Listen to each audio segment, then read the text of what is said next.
नमस्कार दोस्तों, मैं अंबर ज़ैदी और आप देख रहे हैं मेरा ऑफिशियल यूट्यूब चैनल। स्वागत है आप सबका एक बार फिर से। प्रधानमंत्री नरेंद्र मोदी जी ने नेताजी सुभाष चंद्र बोस की मूर्ति लगाने की प्रोजेक्ट को जो प्रपोज तस्वीर है, उसको एक ट्वीट करके तहलका मचा दिया है। चर्चा का बाजार गर्म हो गया है। अब इंडिया गेट पर नेताजी की ग्रेनाइट की मूर्ति लगेगी और सुभाष चंद्र बोस को उनका खोया हुआ सम्मान दिलाने में मशहूर लेखक अनुज धर का एक अहम रोल है, जिन्होंने इंडियाज बिगेस्ट कवर अप किताब लिखकर तहलका मचा दिया था। इस किताब में साफ बताया गया था कि कैसे कांग्रेस सरकार लगातार नेताजी की जासूसी कराती थी और नेताजी की विरासत पर चर्चा करने के लिए आज हमारे साथ मौजूद हैं अनुज धर जी। स्वागत है आपका अनुज जी, बहुत बहुत। Thank you very much. जी अनुज जी, जो नेताजी का 125वां जन्मदिन आ रहा है 23 जनवरी को, और जिस उसी के कॉन्टेक्स्ट में प्रधानमंत्री नरेंद्र मोदी जी ने एक ट्वीट की है, उसके बाद से लगातार एक तहलका एकदम से मच गया सोशल मीडिया पर। तो मूर्ति लगाने का जो ऐलान किया है, आप इसमें अब बहुत खुश होंगे क्योंकि आपकी इसमें एक अहम भूमिका रही। आपने नेताजी का जो भी योगदान रहा, जो उनके बारे में फैक्ट्स, जो चीजें नहीं पता थी लोगों को, आपने बहुत मेहनत और उसके बाद इतना सारा काम किया। आप क्या महसूस कर रहे हैं आज?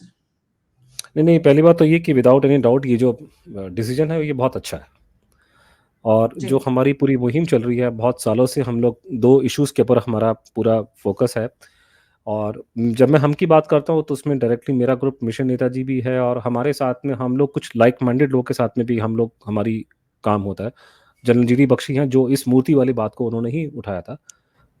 आईएनए ट्रस्ट है ब्रिगेडियर चिकारा की, वो हैं, प्रोफेसर कपिल कुमार हैं, और भी लोग हैं। तो हम लोग सारे जो हैं उसमें इन्वॉल्व हैं, जो चाहते हैं कि नैरेटिव चेंज हो, सच्चाई बाहर में आए। जो मेरा अपना जो विचार है और जो मेरे ग्रुप का अपना विचार है कि हम लोग दो चीज़ों पे हम लोग अड़े हुए हैं, और उसमें हम लोग सभी को डिस्कस करते हैं इंक्लूडिंग बीजेपी। वो दो चीज़ ये है, पहली बात है कि सुभाष चंद्र बोस को देश को आज़ाद करने में उनकी भूमिका नंबर 1 थी, और ये बात स्थापित हो चुकी है। उसके स्थापित करने के बहुत सारे एविडेंस निकल के आए हैं।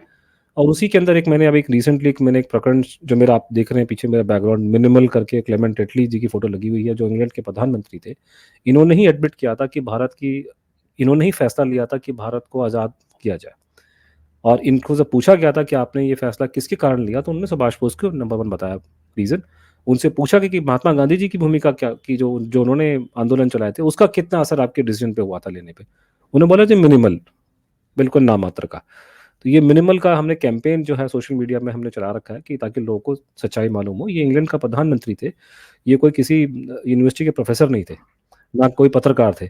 इन्होंने ही फैसला लिया था। तो वो उन्होंने ही अपने जब मुंह से कह रहे हैं कि अब प्रॉब्लम ये है कि जिसका रोल मिनिमल है उसकी मैक्सिमम पब्लिसिटी की जाती है, क्योंकि वो पब्लिसिटी करने से शायद मेरे ख्याल से वो वेस्टर्न कंट्री में नाम लोगों का ज़्यादा चलता है। तो एक बड़ा ये प्रॉब्लम इस देश में हो गया ना, कि जो हमारी जो रूलिंग क्लास के जो साहब लोग हैं, वो उनके चश्मा चढ़ा हुआ है उनके इंग्लैंड अमेरिका का, उनके आंखों के ऊपर।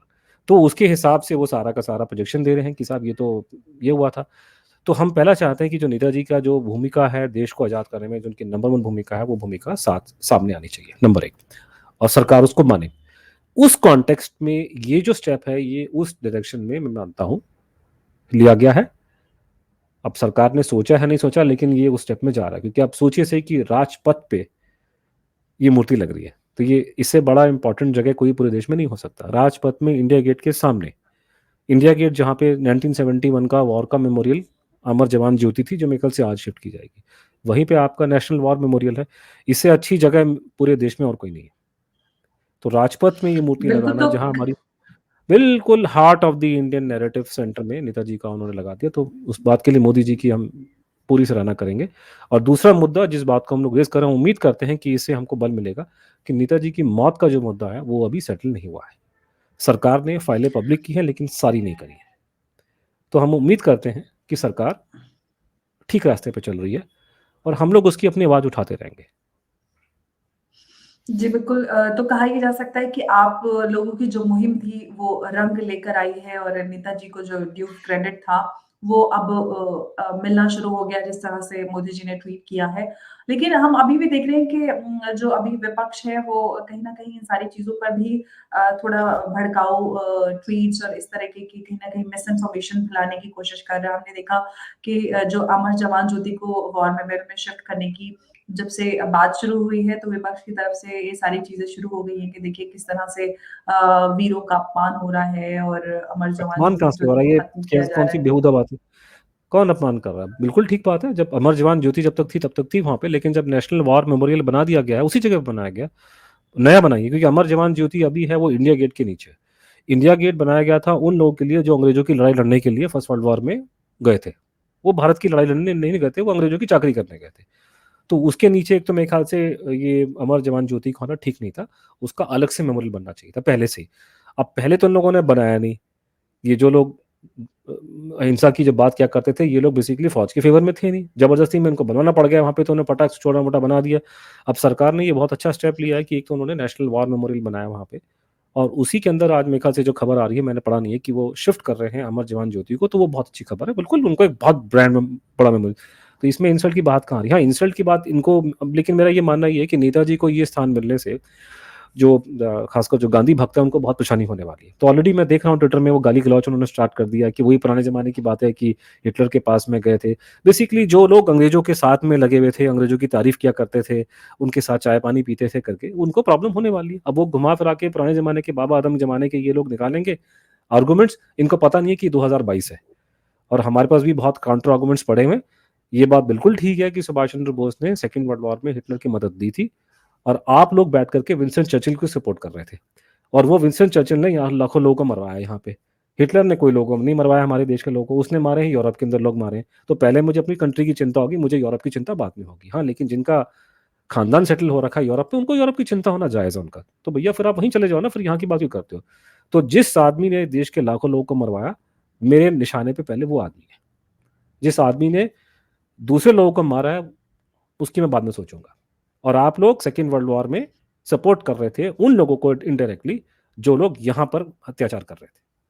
तो इस पे डिबेट होनी चाहिए, आने वाले टाइम पे हम डिबेट करेंगे, बिकॉज़ समय आ गया है कि लोगों को नेशनल सिक्योरिटी के बारे में एबीसीडी समझाया जाए कि नेशनल सिक्योरिटी क्या होती है, और राष्ट्र के हितों में सरकार, खासकर भारत सरकार इंडिपेंडेंस के बाद में क्या-क्या स्टेप लेते आई है। तो मैं तो वेलकम करूँगा, लेकिन मैंने कहा कि मिर्ची लगेगी लोगों को और लोग इस पे गाली-गलौच करेंगे, क्योंकि ये सब इससे लोग बहुत भड़कने वाले हैं, क्योंकि उनको मालूम है कि सुभाष बोस की मूर्ति को इंडिया गेट में लगाने का की सिंबॉलिक वैल्यू क्या है। बिल्कुल। और आपने अनुज जी अपनी किताब में बताया था कि कैसे नेताजी से कांग्रेस की सरकार डरती थी और उनकी जासूसी भी कराती थी। तो क्या कांग्रेस की सरकार की वजह से ही अब तक नेताजी को सम्मान जो उनको डिज़र्व करते थे वो नहीं मिल पाया? इस बात को कहा जा सकता है? नहीं, बिल्कुल वो कहा जा सकता है, वो इसलिए कहा जाता है कि बेसिकली आज़ादी मिलने का कारण क्या था? हमारी आज़ादी मिलने का कारण ये था कि पहली बात, हम गुलाम क्यों थे? हमारे गुलाम होने का कारण ये था कि अंग्रेज के जो सिस्टम था, उसमें सारे इंडियंस तो कहाँ थे और कौन थे वो लोग? वो तो अंग्रेज तो मुश्किल से यहाँ पे 3-4 हज़ार भी नहीं थे। जितने आपके राय बहादुर जमींदार और जितने आपके उनके पुलिस वाले थे या फौज वाले थे, वो सारे हिंदुस्तानी थे। आपके जेलों में रख कर के, चाहे वो दिल्ली हो, चाहे आगरा हो, चाहे लाहौर हो, जो हमारे फ्रीडम फाइटर्स को मारा-पीटा जाता था अंडमान निकोबार में, वो मारने-पीटने वाले कौन होते थे, टॉर्चर करने वाले? हिंदुस्तानी थे। 1857 की जितनी आपको फ़ोटोग्राफ दिखाई देती हैं कि वहाँ पे लोगों को गोली से उड़ा दिया गया, उनकी लाशें लटकी हुई हैं पेड़ों के ऊपर, उसमें कहाँ अंग्रेज़ खड़े हुए हैं?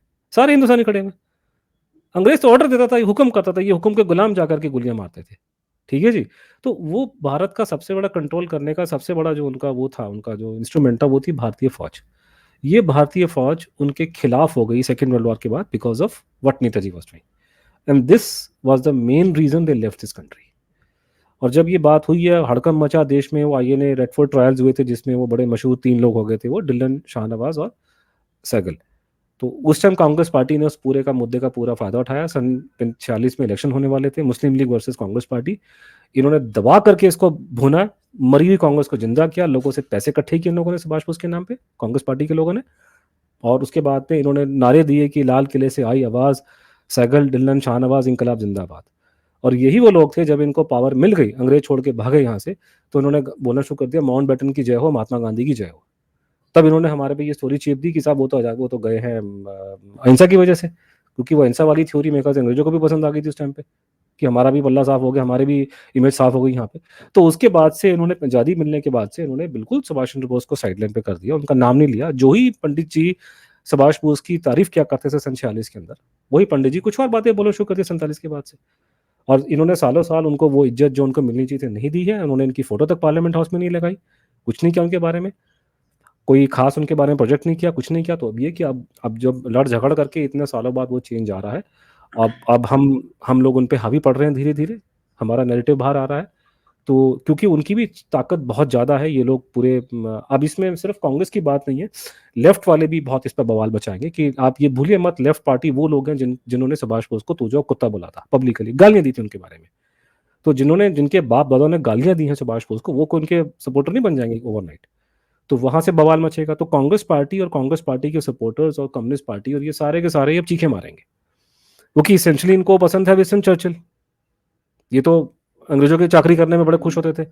इनमें से कई लोग के बाप दादा जो थे इनके जो नौकर चाकर थे, तो अब वो सारी वो चीज बढ़ास निकलेगी और ये गाली गलौज करेंगे। क्योंकि भूलिए मत, ये जहां पे मूर्ति लग रही है, यहाँ पे महात्मा गांधी की मूर्ति लगाने का प्रपोजल था, जो संभव नहीं हो पाया। और ये भारत की सबसे इंपॉर्टेंट जगह है। अगर आप सोचें तो राजपथ में बिल्कुल इंडिया गेट का मतलब आप समझते हैं कि उसका इंपॉर्टेंट सिंबॉलिक वैल्यू क्या है। तो इसका लगना बहुत बड़ी बात है। तो मेरे ख्याल से मोदी जी ने जितने स्टेप लिए हैं नेताजी को लेकर के जब से प्रधानमंत्री बने, उसमें से सबसे बड़ा स्टेप है ये। फाइलें खोलने वाला बहुत मीडिया में आया था, लेकिन वो क्योंकि सारी फाइलें नहीं खोलनी है तो मैं शायद नहीं बोलूंगा, हाँ वो करने का तरीका बहुत अच्छा था। लेकिन ये जो स्टेप, इसकी जो सिंबॉलिक वैल्यू है, और खासकर ये जो सेंट्रल विस्टा है, ये मोदी जी की लेगेसी है। आने वाले 100-200 साल तक लोग उनको याद रखेंगे। पार्लियामेंट हाउस नया बन रहा है, तो उस सेंट्रल विस्टा में, हमारे उस शहर के बीचों बीच में, उस स्थान पे मूर्ति लगना, मेरे ख्याल से ऐसी मूर्ति अगर नेताजी की बोलते कि हम लगाने वाले हैं कलकत्ता में, जिसकी हाइट 400 मीटर होगी, मेरे ख्याल से ये मूर्ति का इस स्पॉट पे लगना बहुत इंपॉर्टेंट है। क्योंकि इस कनोपी के नीचे इंग्लैंड के राजा की मूर्ति लगी हुई थी, तो उसकी सिंबॉलिक वैल्यू बहुत ज़्यादा। मुझे मालूम जी। नहीं कि सरकार के लोगों ने इसको दिमाग लगा के करा है कि या फिर गलती से हो गया, ये भी मुझे पता नहीं है। हो सकता है ब्यूरोक्रेट्स को पता ही ना हो कि बैकग्राउंड क्या है इसका, क्योंकि उनका दिमाग ही नहीं काम कर रहा है इस इशू के ऊपर। सारे बेचारे नए नए आईएएस के नौकरी लड़के लड़कियां वहाँ पे काम कर रहे हैं, उनको हिस्ट्री का पता कुछ है नहीं है, रट रट रट के वो पास कर लेते हैं एग्जाम आकर के, और उनको इन सिंबॉलिक कोई मालूम चीज़ों का शायद हो सकता है गलती से भी हो गया हो, क्योंकि ये जगह बहुत इंपॉर्टेंट है। यहाँ पे गांधी जी की मूर्ति नहीं लगी, यहाँ इंग्लैंड के राजा की मूर्ति लगी थी। उस जगह पे आपने राजा को हटा करके सुभाष बोस का लगाया, तो इसका मतलब you are directly indirectly placing Subhash Bose at the top, and which is what we want, because this is what the fact is. और यही फैक्ट हमारे क्लेमेंट एटली साहब बोल गए, जिनका नाम हम उनको भी हमें याद करना चाहिए कि वो ये इंसान था जिसने झूठ नहीं बोला। ये तो हमको झूठ बोल गए, दे दी हमें आज़ादी बिना खड़क बिना ढाल। तो कम से कम भगवान इसका भी नाम, इसका हमें क्लेमेंट एटली को भी याद करना चाहिए आज के दिन में, कि ये सच आके बोल गया भारत में आकर के। बिल्कुल, लेकिन अनुज जी एक बात ये भी कह सकते हैं कि कहीं हो सकता है सोच समझ के इस जगह पर नेताजी की मूर्ति को प्लेस किया गया हो कि हो सकता है, नेताजी अगर इस अगर जगह। सोच समझ के किया गया तो ये बहुत अच्छी खबर है। अगर सोच समझ के किया गया तो फाइलें भी खुलेंगी। तो एक ये कहा जा सकता है कि जिस दिशा में आप लोग जिस मिशन के तहत काम कर रहे हैं, नेताजी को उनका खोया हुआ सम्मान कह सकते हैं या जो उनका हक है वो दिलाने के लिए, उस दिशा में ये एक अच्छी शुरुआत इसको कहा जा सकता है? नहीं, बहुत अच्छी शुरुआत है, और ये काफी मेरे ख्याल से काफी बहुत अच्छी चीज है। और मैंने कहा ना कि इससे बड़ा स्टेप कोई लिया नहीं गया। एक बहुत पहले मुझे याद है कि, मुझे याद नहीं मतलब जो इतिहास में घटित हुआ है कि नेताजी की पार्लियामेंट फोटोग्राफ नहीं लगाई गई थी, पोर्ट्रेट उनका नहीं था। आपको विश्वास नहीं होगा आपकी जनरेशन को कि पार्लियामेंट हाउस में जहाँ पे हर एक की फोटो लगी थी, सुभाष बोस की फोटो तक नहीं थी। वो फिर तब लगी जब जनता पार्टी गवर्नमेंट आई और अटल बिहारी वाजपेयी का उससे लगाने में बहुत बड़ा हाथ था। और उसमें ही लिंकेज कि वो समर गुहा जो थे, जो नेताजी के फॉलोअर थे और जो गुमनामी बाबा के फॉलोअर थे, उन लोगों ने बहुत बड़ी लड़ाई लड़ी, और उन्हीं के मित्र थे अपने अटल बिहारी वाजपेयी। तो उनकी वजह से सुभाष चंद्र बोस की पार्लियामेंट हाउस में हमारी पोर्ट्रेट लगा 1978 में। तो मेरे ख्याल से उसके बाद से ये जो आज घटना घट रही है उस लेवल की है कि नेताजी को जो स्थान 1947 में मिलना चाहिए था, वो उनको स्थान अब जाके मिल रहा है। तो इस मामले में इसकी बहुत, तो इसमें तो कोई डिस्प्यूट नहीं, एक इसमें ये सवाल बहुत बिल्कुल। अच्छा कदम किया। एक सवाल अनुज जी, एक यहाँ पे कहीं न कहीं सवाल लोगों के ज़हन में आता है कि नेताजी से आखिर ऐसी कौन-सी इनसिक्योरिटी थी कि जो उनको जो उनका हक था उससे इतना दूर रखा गया, उनकी इन रहस्यमय परिस्थितियों में मौत हुई। भाई तो नेताजी इन उनके सारे चीज़ों को अगर नेताजी उनके पॉलिटिकल कंपटीटर कह सकते हैं कि राजनीति से उनकी उनकी पटती नहीं थी। नेताजी को कांग्रेस से निकाल दिया गया, गांधी जी से उनकी पटती नहीं थी बिल्कुल करके। अब ये लोग कहते हैं कि आपने ये नहीं करना। उसने सिंगल हैंडेडली एक आदमी, वन मैन आर्मी जो है, खड़े होकर के उसने आर्मी रेस कर दी जर्मनी में, जापान। जो काम करने का सपना ये लोग नहीं देख सकते थे, उन्होंने वो काम करा। फिर उनकी वजह से इंडिपेंडेंस मिला है। अब ये जो उनके कंपटीटर थे, जो आपको भूलिए मत, इवन 1945 तक में इन्होंने सुभाष बोस को क्रिटिसाइज किया लोगों ने, 46 के अंदर भी। वो ने मिसगाइडेड लोग हैं ये लोग, कहते हैं, इन्होंने ये वर्ड यूज किया, मिसगाइडेड। मतलब जो जो अंग्रेजों के साथ में है वो तो गाइडेड है, और जो उनको अंग्रेजों को मार रहे हैं वो मिसगाइडेड है। ये उनका बेसिकली उनका कहने का मतलब था। तो वो तो तब भी उनको मिसगाइड बोलते थे। तो इनके लिए ये बोलना बड़ा मुश्किल हो गया आज़ाद होने के बाद में, कि हम उस आदमी की तारीफ कैसे करें जिसको हम लोगों ने सारी जिंदगी अपोज किया। तो इसलिए फिर उन्होंने वो झूठी कहानी गढ़ दी कि वो दीदी हमें आज़ादी बिना खड़क बिना डाला। प्रॉब्लम ये है कि झूठी जब एक बार आप झूठ बोलते हो तो उसको आप झूठ के ऊपर झूठ बोलना पड़ता है। तो 70-80 साल से इतने झूठ बोलेगा, और क्योंकि अब झूठ बोलने में पूरी सरकार की मशीनरी लग जाती है। सरकार की मशीनरी है, दरबारी आपके हिस्टोरियंस हो गए, सरकारी अफसर हो गए, फॉरनर आ जाते हैं, क्योंकि पैसा पूसा की कोई टेंशन नहीं होती है इसमें। गांधी जी के नाम पे प्रोग्राम करो, पैसे दो, लोग आ जाएंगे। पैसा खर्च करोगे वो तो कल प्रोग्राम मैं आपका वाशिंगटन डीसी में करवा दूंगा। पैसा होना चाहिए, पैसा ये लोग खर्चते हैं पानी की तरह से। गवर्नमेंट का पूरी ताकत को इस्तेमाल किया जाता है डिप्लोमेटिक। गांधी जी का पूरे अफ्रीका में इन्होंने गांधी की मूर्तियां लगा दी, जबकि वहाँ अफ्रीका में लोग पसंद नहीं करते उनको। वहाँ पे हम हॉस्पिटल खोलते हैं हमारे पर जनता के पैसे पे, और उसके रिजल्ट उसके उसके इन ल्यू ऑफ इट उसके उसके साथ वो कहते हैं गांधी की मूर्ति भी लगा दो, तो पैसा हमारा लगेगा जनता का, और प्रोपगेशन महात्मा गांधी की होती है वहाँ पे हर जगह। तो ये जो पूरा का पूरा ये ऐसे करते करते करते जो पूरी इंडस्ट्री बनी है महात्मा गांधी के नाम को प्रमोट करने की, इसकी पूरी एक इमारत खड़ी हो गई है, कोई 100 मंजिल ऊंची इमारत। तो इतनी बड़ी इमारत को गिराना इतना आसान नहीं है, लेकिन क्योंकि इमारत की बुनियाद झूठ पे रखी गई है, तो इसका गिरना, ये गिरेगी। कम से कम सोशल मीडिया में तो गिर चुकी है। तो सच्चाई बाहर आनी तो चाहिए, अब सच्चाई जो हमारे और तो इस मामले में ये जो स्टेप है, अब मुझे नहीं मालूम कि ये सोच समझ के लिया गया या गलती से इनसे हो गया, but ever it is a very good step. एक मूर्ति वहां लग गई है symbolically, now it places Netaji right in the heart of the Indian narrative. बिल्कुल, तो आगे जो आप कह रहे हैं कि आपको उनका जो मिशन है जिसके तहत जो नेताजी को उनका हक था वो मिलना शुरू हुआ, ये शुरुआत है।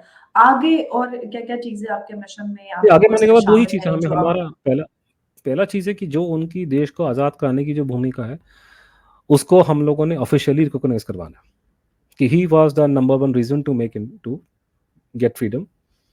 ठीक है, तो गांधी जी का रोल मिनिमल है, उसको एक्सेप्ट कर लीजिए, ये ढकोसला चलेगा नहीं बहुत दिन तक। दूसरा है कि उनकी मौत को लेकर के जो गुत्थी है, जो वो सेटलमेंट होना जरूरी है, और उसमें सच्चाई बाहर निकलनी चाहिए। हमें मालूम है कि सरकार के पास में फाइलें हैं, हमें मालूम है कि केस बहुत कॉम्प्लिकेटेड है, लेकिन मैं जैसे बोलता आया हूँ बीच में करके कि प्लेन क्रैशमैन की डेथ नहीं हुई है, वो रूस में थे, और जिस व्यक्ति को गुमनामी बाबा के नाम से जाना जाता है वो सुभाष चंद्र बोस थे। उनकी सच्चाई बाहर आनी चाहिए। ये एक महापाप इस देश में हो रहा है अभी तक। वो आपके पास बैठे हुए हैं, वो निकल नहीं सके, उनके ऊपर बहुत प्रॉब्लम सर्कमस्टेंसेस उनके खिलाफ चली गई, इंटरनेशनल एनवायरनमेंट ऐसा था कि वो आदमी बाहर निकल नहीं पाया। इस चीज़ को जानबूझते हुए भी इसको आपने दबा के बैठे। मेरे को समझ में आता है कि 85 में आप नहीं कर सके, शायद देश के हालात वो नहीं थे, लेकिन आज के देश में 2022 में जब दुनिया बदल चुकी है, और अब इतनी दादागिरी नहीं चलती है बड़े बड़े देशों की, और अगर चलती भी है तो हम उसको बर्दाश्त कर सकते हैं। अब हमें कोई चिंता नहीं करनी चाहिए। जो लोग क्रिटिसाइज करेंगे करते रहें। सेकेंड वर्ल्ड वॉर को खत्म हुए बहुत टाइम हो गया। वो आदमी आप लोगों के लिए बहुत सफ़र किया, उसका अब आप उसका इतिहास क्लियर कर दीजिए कि वो यहाँ पे थे, और उसी के साथ और क्यों हम उनके साथ वो करें, क्योंकि जो उनकी भूमिका है उसको एक्सेप्ट करें। तो ये दो मुद्दे हैं, उसके अलावा और कोई मुद्दा मेरे पास में नहीं है। और हम लोग अभी, क्योंकि हम लोग को, क्योंकि हम खुल्लम खुल्ला बोलते हैं, क्रिटिसाइज करते हैं, गवर्नमेंट को मैं क्रिटिसाइज करता हूँ, तो ऑब्वियसली इस तरह के फंक्शन से मुझे नहीं बुलाया जाता। तो ऐसे ऐसे लोगों को बुलाया जाता है जिनको सुभाष बोस की स्पेलिंग भी नहीं पता। ठीक है, हम लोग ट्विटर में, सोशल मीडिया में, मैं खुश हूँ, मैं यहाँ बैठ करके हम अपनी मुहिम चलाएंगे, हम लोगों तक पहुँच रहे हैं, लाखों लोग हमें सुन रहे हैं, हम करते रहेंगे इन बातों को, और हम चाहते हैं कि ये चेंज आए। और मेरा मानना है और कि ये अगर मोदी जी से अच्छा कोई और व्यक्ति नहीं है जो ये कर सकता है। मैंने ही तो ये प्रपोजल दिया था नेताजी की फैमिली को कि मोदी जी पे पहुंचा जाए, जब वो गुजरात के मुख्यमंत्री थे। वो चिट्ठी जो उनको फैमिली ने लिख करके दी है, वो चिट्ठी मैंने ड्राफ्ट करी। आप कोई भी मेरी किताब पढ़ेगा उसको मालूम चल जाएगा लैंग्वेज किसकी है, ये आइडिया किसका है। वो चिट्ठी को ड्राफ्ट करने वाले चंद्रचूड़ घोष और अनुज झा हैं। हमारी किताब पढ़ लीजिए, आपको मालूम चल जाएगा हमारी किताब से उठा उठा करके हम लोगों ने उसमें से उनको जो चिट्ठी दी है मोदी जी को, नेताजी की फैमिली ने, वो हमारी लिखी हुई है। तो हम लोगों ने ही इस मुद्दे को उन तक पहुंचाया, हम लोगों ने ही इशू को हाईलाइट किया, हम लोगों ने ही फाइनल पॉइंट्स निकाले, हम लोगों ने ही आरटीआई का मूवमेंट स्टार्ट किया, डीक्लासिफिकेशन की मूवमेंट हम लोगों ने ही स्टार्ट करी, हम लोगों ने ही फाइलें निकाली, जासूसी की फाइलें हम लोगों ने बाहर निकाल के हम लोगों ने ही मीडिया को दी, तो हम तो चाहेंगे कि सारा काम, और मेरा मानना है कि जो और जिससे मुझे बड़ी खुशी होती है कि यंग जनरेशन जो है आजकल की, वो उसमें काफ़ी इंटरेस्ट ले रही है। मुझे बहुत ज़्यादा खुशी नहीं हुई, जो थोड़े से बुजुर्ग हैं, उनके बारे में मेरा कंप्लेन है कि ये लोग बैठ के नेटफ्लिक्स में फ़िल्में देखते हैं बैठ कर के। लेकिन जो यंग लड़के-लड़कियाँ हैं, जिनके 25-30 साल या उससे नीचे के हो, वो इंटरेस्ट ले रहे हैं, वो that is a very good news. जो ऊपर के लोग हैं 40-40, 50 साल के, ये अपना टाइम वेस्ट कर रहे हैं फ़िल्में देखने में। जबकि इनको ज़्यादा एक एक सेंसिटिविटी सवाल और मुझे है, इनको मालूम है, इनके जबकि ये घटनाएँ इनको मेरे को रिस्पॉन्सिबिलिटी एक बिल्कुल बिल्कुल आप रिस्पॉन्सिबिलिटी सही ज़्यादा कह, है कि इनको लेकिन पता है। अनुज जी यहाँ पे तो जितना सवाल जितना ये होता है बूढ़ा कि जितने बूढ़े लोग हो रहे हैं, ये वो उतनी ज़्यादा फ़िल्में देखते हैं बैठ कर के, नेटफ्लिक्स में जाकर के। मेरी बात यहाँ पे सर एक अनुज जी एक सवाल ये है कि जो इतिहास जो हिस्ट्री लोगों को पढ़ाई गई जो हम हमारे से अगली जनरेशन है सॉरी पिछली जनरेशन है उनको शायद वो उनके दिमाग में वो ये सोच के बैठे हुए कि जो उन्होंने पढ़ा है जो उनको पढ़ाया गया है लोगों को बताया गया है वो सही है। अब की जनरेशन शायद क्योंकि आज सब कुछ डिजिटाइज हो गया है सारी चीजें इंटरनेट पे बहुत सारी इंफॉर्मेशन अवेलेबल होती है तो ये भी कह सकते हैं कि शायद उनके पास वो सही जानकारी उनको वो उस समय नहीं मिल पाई। वो ठीक है, वो आप ठीक कह रहे हो कि पहले के टाइम पे एवन अभी हुँ, जो यंग जनरेशन को हम लोग और बाकी लोग लगे हुए हैं, तो सोशल मीडिया के जाम वो ठीक है, वो एक मैं मानता हूँ। लेकिन उसके बावजूद भी बहुत लोगों को मालूम था। मुझे अपने बचपन की बात याद आती है कि जी। हमारे को स्कूल के टीचर ने जब पढ़ाते थे हिस्ट्री के, तो हमको बोलते थे शर्मा सर थे कि साहब आप तो जो मैं आपको बता रहा हूँ, आपने ये स्कूल में जब आपको एग्ज़ाम होगा तो आपने आंसर में ये लिखना है। लेकिन सच्चाई ये है, मैं आपको बता रहा हूँ, इसको आपने लिखना नहीं है किताब में, लेकिन अपने दिमाग में रखो। तो मालूम लोगों को पहले भी था इस बात का कि ये असलियत है, लेकिन एक बात लेकिन ओरिएंटेशन अनुज की जी होती है कि आप लेकिन उस वो जो जी, लोग हुँ, तो वो थोड़ा-सा वही है कि बात है लोगों को कि पहले भी मालूम था, लेकिन अब अवेयरनेस बहुत हो गई, ये तो आसमान में। लेकिन अवेयरनेस की बात ये भी कि जी, आज समय बहुत बदल अभी गया। भी हम देखते हैं कि जिस तरह की अवेयरनेस लोगों में नेताजी को लेकर या उनके जो आज़ादी में उनका अहम भूमिका रही उसको लेकर होनी चाहिए। आगे उसको करने के लिए लोगों तक उनकी हर उनका जो कंट्रीब्यूशन उसको पहुँचाने के लिए आप लोग किस तरह क्या प्लानिंग है, किस तरह की आप नहीं, अवेयरनेस प्रोग्राम्स करना चाहते हैं या गवर्नमेंट से किस हमारे तरह की डिमांड है कि क्या नहीं, मेरी गवर्नमेंट से कोई डिमांड नहीं है। मेरी गवर्नमेंट से डिमांड वही है कि ऑफिशियली उसको माने, ये जो कर रहे हैं अच्छा कर रहे हैं। गवर्नमेंट से मेरी मेरी डिमांड मेरा पूरा मेरे पास करने के 3-4 तरीके। मैं एक प्राइवेट इंडिविजुअल हूँ, तो पहले हम लोग किताबें लिखते हैं, नंबर 1। हम चाहते हैं कि लोग हमें हुँ, हमारी किताबें पढ़ें, और किताब पढ़ने से पहले कुछ नहीं करें कि जाके वो अमेज़न में जाएँ, फ्लिपकार्ट में जाएँ और जाके देखें कि रिव्यू कैसे आ रहे हैं। मैं आपको कोई बहुत अच्छे रिव्यू आते हैं, तभी पढ़ें कि अच्छी किताब चल रही है, लोगों को मज़ा आ रहा है। पहली बात तो किताबें पढ़ें। दूसरा है कि मैं ट्विटर पे और फेसबुक में एक्टिव हूँ, तो जो-जो समर्थन करना चाहते हैं, वो ट्विटर में आएँ, हमारे साथ जुड़ें। जो ट्वीट अच्छा लगे, जो फेसबुक को अच्छी लगे, उसको शेयर करें। जैसे आजकल की मिनिमल कैंपेन मैंने चलाना शुरू किया हम लोगों ने। उसके अलावा यूट्यूब में जैसे आप हमारा इंटरव्यू ले रही हैं, और लोग हमारा इंटरव्यू लें, हमारे से बातचीत करें और अपने लोगों तक बात पहुँचाएँ। मैं खुद भी एक्टिव रहता हूँ यूट्यूब के अंदर, ये है।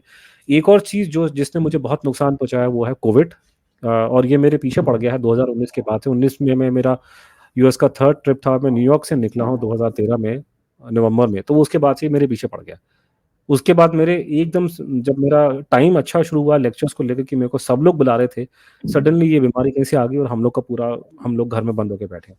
बड़ी मुश्किल से अभी शुरुआत की थी मैंने, अभी मैं नागपुर में गया लेक्चर के लिए, इंदौर में गया और मेरा आईआईटी कानपुर का लेक्चर होने वाला था। आज 21 तारीख को मेरा कलकत्ता जाने का प्लान था। लेकिन कोविड ने एक झटके में मेरा पूरा डिरेल कर दिया। पहले आईआईटी कानपुर बंद हो गया, भोपाल कैंसल हो गया, आज मेरी कलकत्ता की फ्लाइट थी आज, लेकिन आज मैं दिल्ली बैठा हूँ क्योंकि मेरे वो वहाँ कुछ प्रोग्राम होने का चांस ही नहीं है। तो जैसे ही हमारे को मुझे उम्मीद है कि आने वाले महीने भर में ये कोविड कंट्रोल में हो जाएगा क्योंकि केसेस डाउन जा रहे हैं। तो जैसे ही ये कंट्रोल में होता है और फिर से लेक्चर्स हो जाते हैं, तो मेरी आपसे विनती है लोगों से कि मेरे लेक्चर्स वगैरह करवाएँ, और जो करवाना चाहता है मुझे ट्विटर पे मैसेज डाले और मुझे टैग करे और बातचीत करके यूनिवर्सिटी में हो। तो ये 3 चीज़ें जो हैं सबसे इम्पोर्टेंट हैं करके। और जिन लोगों ने मुझे अगर फाइनेंशियल मदद करनी हो, मेरे मैं अपने फेसबुक अपने सॉरी अपने यूट्यूब के अंदर अपना यूपीआई आईडी मैंने फ्लोट कर रखा है। तो ये 3-4 चीज़ें, बाकी हम लोग अपने आप उसके हिसाब से मेरे साथ बहुत से लोग जुड़े हैं देश में, विदेश में। हम लोग अपने तरीकों से डायरेक्टली कई बातों को आप देखिए हम बोल नहीं सकते। जैसे कि फॉर एग्ज़ाम्पल मैंने आज से कुछ दिन पहले एक ट्वीट डाला था। उसमें मैंने एक बहुत इम्पोर्टेंट कोटेशन डाली थी मैंने कि he who has to keep a secret must keep it a secret that he has a secret to keep. जिस आदमी ने कोई चीज़ को छुपाना है, तो इस बात को सीक्रेट रखेगा कि जी। उसने कोई चीज़ बतानी नहीं किसी को उसने। मतलब ऐसा कुछ अजीब-सी बात है। इसका मतलब ये है कि मूर्ति के बारे में हमको मालूम था, पर हमें नहीं बोलना पहले क्योंकि आप अपना मुँह बंद रखें। तो ऐसे सही हम समय बहुत पर से काम कर सही वक़्त का इंतज़ार। सही समय पे टाइम पे, हुँ, क्योंकि हुँ, हमारी बातचीत, क्योंकि हम लोगों से बातचीत होती रहती है, क्योंकि सरकार को हुँ। आइडिया देने वाले यहाँ से लोग गए थे। जनरल बख्शी ने आइडिया दिया था, तो और लोगों ने आइडिया दिए थे। तो ये जो पूरी काम चल रहे हैं, तो हम लोग इसमें बहुत से ऐसे काम होते हैं, क्योंकि एसेंशियली मैं और मेरे मित्र हम लोग लॉबी करते हैं। लॉबिंग जिसे कहते हैं, लॉबी करना। तो लॉबिंग को मैं रिपोर्ट नहीं कर सकता कि आज मेरी फलाँ-फलाँ आदमी से बातचीत हुई थी। मैंने उनको ये बोला कि आपने ये करना है। उनको इम्प्रेस किया, उनको समझाया। ये बातें रिपोर्ट करने के लिए नहीं होती। मान लीजिए कि मैं आपको बताऊँ कि मैं किसी फॉर्मर डायरेक्टर आईबी से मेरी बातचीत, तो ऑब्वियसली मैं उसको फेसबुक में लाइक नहीं करूँगा ना। पर ये बातें होती एब्सोल्युटली। हैं कि आप उनको इम्प्रेस करते हैं। हम लोग पीछे से पर्दे के पीछे रह कर के हम लोग लॉबी करते हैं। तो ये लॉबिंग हो रही है हमारी, तो वो लॉबिंग में जब ये प्रोग्राम होते हैं, लोग सपोर्ट करते हैं, तो हमें ताकत मिलती है। मैं अपने सारे कार्यों को रिपोर्ट नहीं कर सकता, लेकिन ये कि हम लोग पीछे से बिल्कुल, जोर मैं लगा के समझ सकती काम हूँ। हो और चेंजेज़ आएँ, चेंजेज़ आ रहे हैं।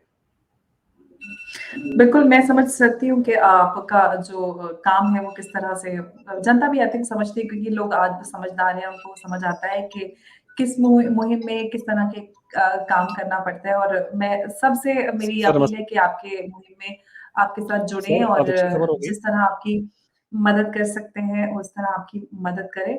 और एक बार फिर से मैं आप सबसे कहना चाहती हूँ कि अनुज जी एक जो नेताजी को उनका सम्मान दिलाने में उनकी जो भूमिका है, उसमें आप सब उनकी इस मुहिम में जुड़ें, और उनको उनका यूट्यूब है, उनका ट्विटर है, या उनकी जो बुक्स हैं नेताजी से रिलेटेड, आप उनको पढ़ें और उनको सपोर्ट करें। तो इसी के साथ मैं आपका अनुज जी बहुत धन्यवाद करना चाहती हूँ कि आपने कीमती समय दिया और नेताजी से जुड़ी हुई बहुत सारी अहम जानकारी हमारे और दर्शकों के साथ साझा की।